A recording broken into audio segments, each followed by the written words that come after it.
nshaka ko ata n'umwe yogirwa nabi, nshaka ko leta yoba umuvyeyi ahumuriza bose akabakingira. Umuganwa Rugema nawe ati ibijanye n'intwaro y'ubwami, nabivuze kare mbere yuko muzi intwaro y'ubwami yari ifise aha muri aka karere, si mu Burundi gusa, fashe ubwami bwose bwari buhari, haje no mu Buganda, hari mu Baganda. Museveni yaragerageje kumana les autorités coutumières comme on dit, Buganda mu Batoro, mu Banyoro, Banyankore birahari.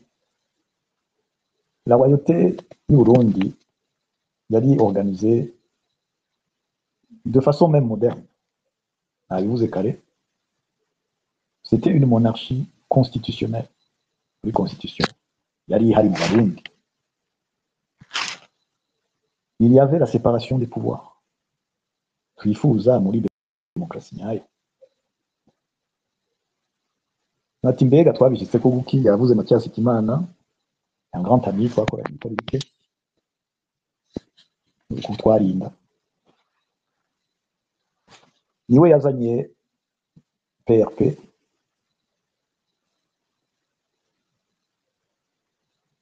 iyo R baramusabye ko yoyihindura, ya P yari parlementaire, ikiba réconciliation du peuple, ariko kubera yari njigwa rimenetse yagumye agaruka kuri monarchie. Aho yarusha ikibazo caragarutse kubera ikibazo c'amoko. Rimwe Rukuki yabaza kare acaboneraho kumenya ko Abarundi tutiyizi, ariko twatwawe ahanini n'amacakubiri yabaye muri pratique de la distribution du pouvoir kuva aho batanguye bya Casablanca Moronvia ikazana amakuru d'État ya 65 et 66. La pratique de l'exclusion yarakomeje cette orientation dite ethnique. Rero tugeze ku ico kibazo, arabashize imbere ko abaganwa nabo baconsidéré comme ethnie. Haba rero un débat. Je vais vous lire le commentaire sur ce débat. Du article 2, paragraphe 1. La reconnaissance des ethnies ou tout citoyen. Que personnellement, je n'ai pas approuvé.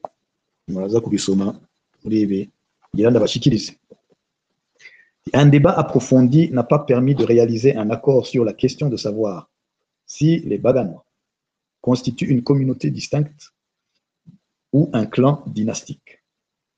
Il n'a pas non plus été possible de décider s'il fallait considérer ces différents groupes comme des communautés, des groupes ethniques, des peuples ou des tribus.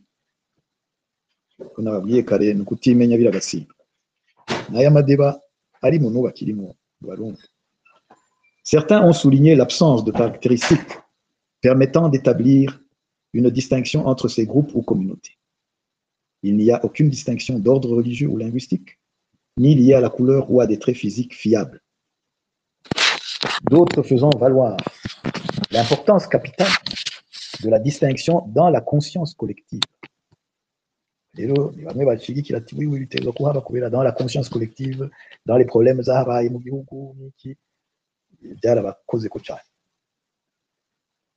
finalement, tous les partis, sauf un, ont tenu à parler de groupes ethniques ou de communautés.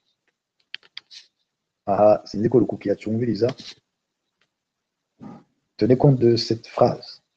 Finalement, tous les partis sauf un ont tenu à parler de groupes ethniques ou de communautés. Et la proposition du bureau repose sur l'idée d'une identité ethnique, sans préférer tel ou tel classement.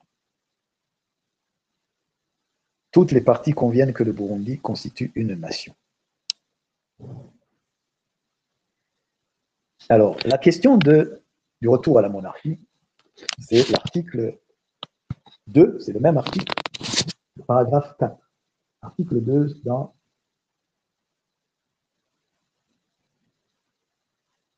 le protocole 2. Niyo ivuga ko le statut et le rétablissement de la monarchie feront l'objet d'une décision de l'Assemblée nationale. Tout parti militant pacifiquement en faveur de la restauration de la monarchie a le droit de fonctionner. Donc, va mugambi Gema iyo iyi discussion yashitse bivuye kuri iyo débat et dushiremwo muri paragraphe ya mbere abaganwa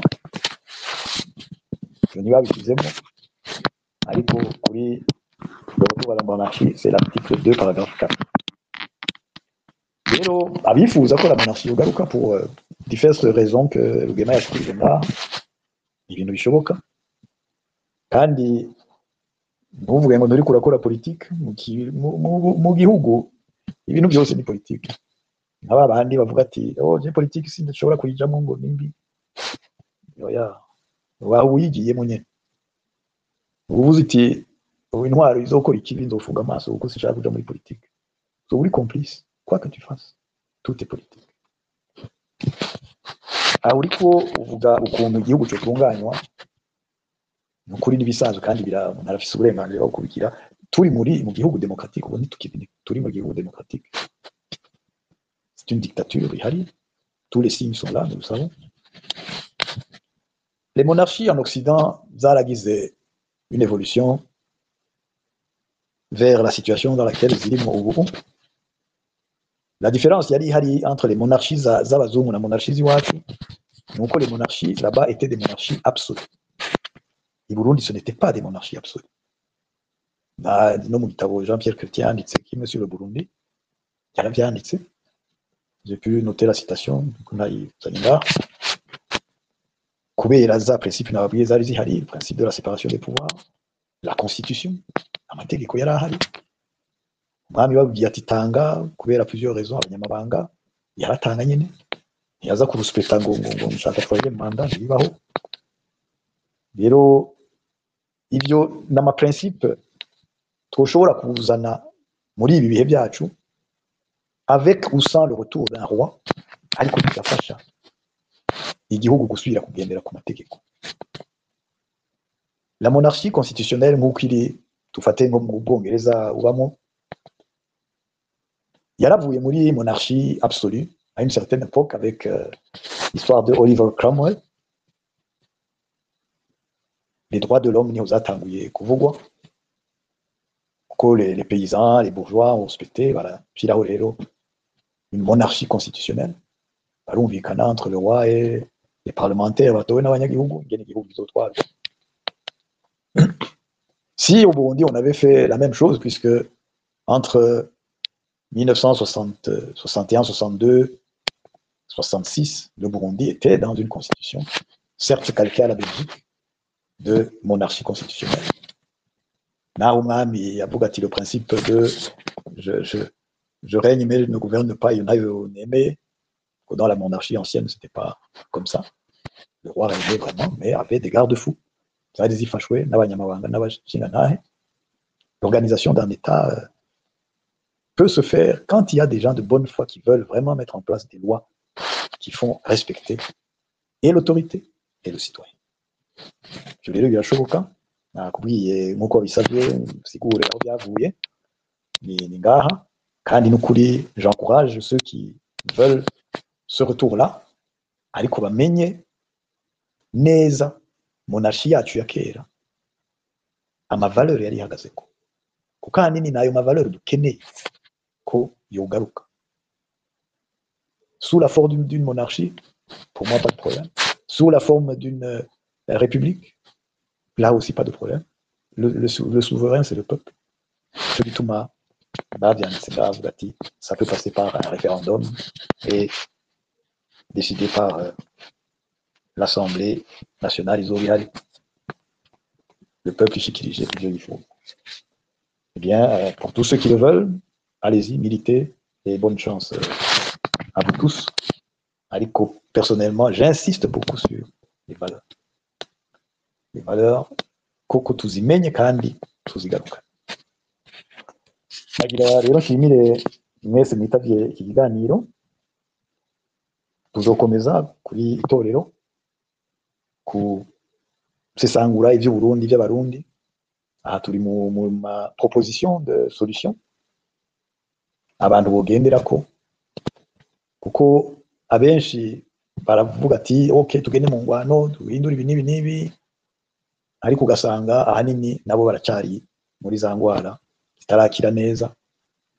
Barashobora kuvuga amajambo meza ariko mu mutima mu mutwe hakirwaye.